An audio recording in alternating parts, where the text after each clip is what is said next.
آپ جاگ گئے اور آپ مسکرا رہے تھے، اور آپ نے فرمایا اول جیش من امتی یغزون البحر قد اوجبوا، کہ میری امت کے پہلے جیش، پہلا لشکر یہ سمندر کے اوپر سوار ہو کر جہاد کرے گا، یغزو کرے گا، ان کے اوپر اوجبوا، جنت واجب ہو گئی ہے، بخاری کی روایت ہے۔ تو ام حرام نے کہا، نبی صلی اللہ علیہ وسلم کی جو رشتے کی خالہ ہیں، انہوں نے کہا یا رسول اللہ انا فیہم، اللہ کے رسول میں بھی اس میں شامل ہوں، شوق تھا ان کو، میں اس میں ہوں۔ قال انت فیہم، آپ نے فرمایا ہاں تم انہی میں ہو۔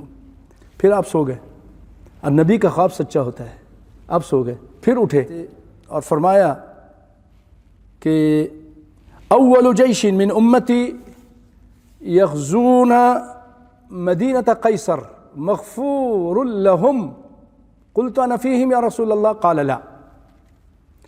کہنے لگے کہ میرا اسلامی لشکر، پہلا لشکر جو قیصر کی طرف، ایک تھا نا قیصر، ایک کسریٰ روم کا جو بادشاہ، اس کی طرف جو حملہ کرے گا، وہ سب کے سب بخشے بخشائے ہیں، معاف کر دیے گئے ہیں۔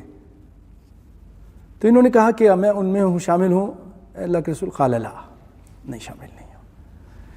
پیاری بھائی، یہ حدیث نبی صلی اللہ علیہ وسلم کی نبوت پر بھی دلیل بنتی ہے کہ آپ صلی اللہ علیہ وسلم نے جو کچھ کہا، تقریباً 30 40 50 سال کے بعد وہ چیز اسی طرح ظاہر ہوئی کہ آپ اگر جھوٹے ہوتے اس سے پہلے ہی مر جاتی۔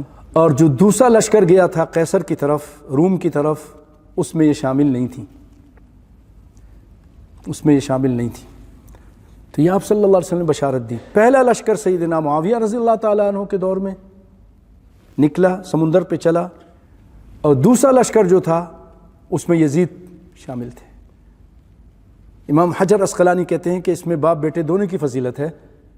معاویہ رضی اللہ تعالیٰ عنہ کی فضیلت کہ ان کے لیے فرمایا کہ اوجبو، ان کے لیے واجب ہوگی، جنت واجب ہو گئی، اور دوسرے والا لشکر جو قیصر روم کی طرف گیا تھا، ان کے لیے فرمایا وہ سب بخشے ہوئے ہیں، مغفور ہیں۔